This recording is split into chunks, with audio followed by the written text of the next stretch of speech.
Bien. Bon, ben, je vais mettre le curseur à la fin.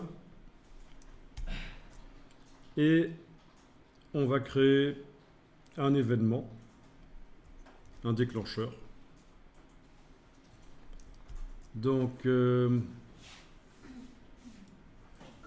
est d'accord? Dans Animate, vous mettez le curseur à la fin de l'animation. Puis vous allez cliquer sur l'icône qui est ici, Action. Donc c'est ce qui concerne la scène en fait. On peut mettre aussi des déclencheurs sur différents objets, parce qu'on peut faire plein de choses dans Animate, différents objets animés évidemment qui bougent, qui interagissent. On ne sait pas faire autant que dans Flash.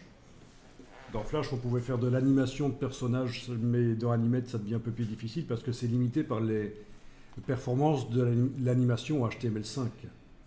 Si vous voulez faire maintenant du dessin animé, il va falloir partir vers d'autres logiciels comme Toon Boom, notamment, qui est un des plus connus.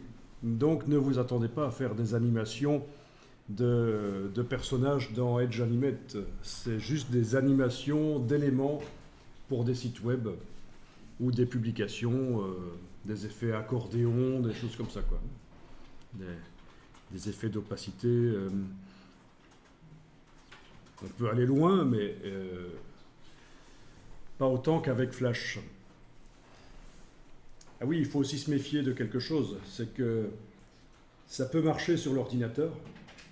Si vous faites des choses très complexes dans Animate, ça peut marcher sur l'ordinateur, mais quand vous transférez ça vers une tablette, ça va foirer parce que la carte vidéo de la tablette n'est pas aussi performante que celle de l'ordinateur.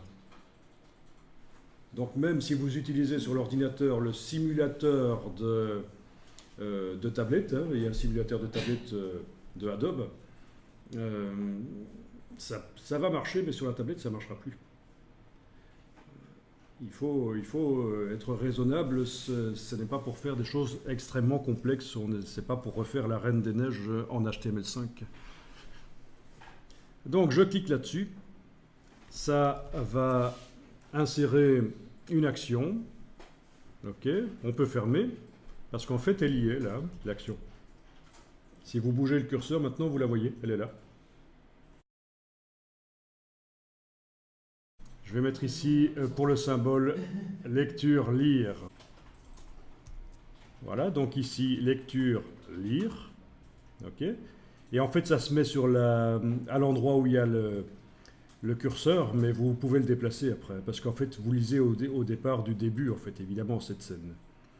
Donc ça, c'est une chose qu'il fallait. Et une autre chose, ici, le double-clic sur ça, et indiquer que vous faites une lecture, donc arriver au déclencheur, et quand la tête de lecture arrivera sur le déclencheur, qu'est-ce qui se passe? Ben, on redémarre au début de la scène, et donc c'est lecture, lire à partir de stage, je double-clique, et je vois que j'ai une lecture que je vais mettre à 0, donc ça va démarrer à la seconde 0.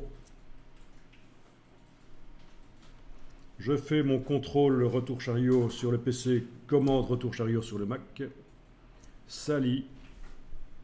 Arrivé à la fin, ça revient au début de la scène. Et comme j'ai mis le symbole en lecture, ben, il relit en fait.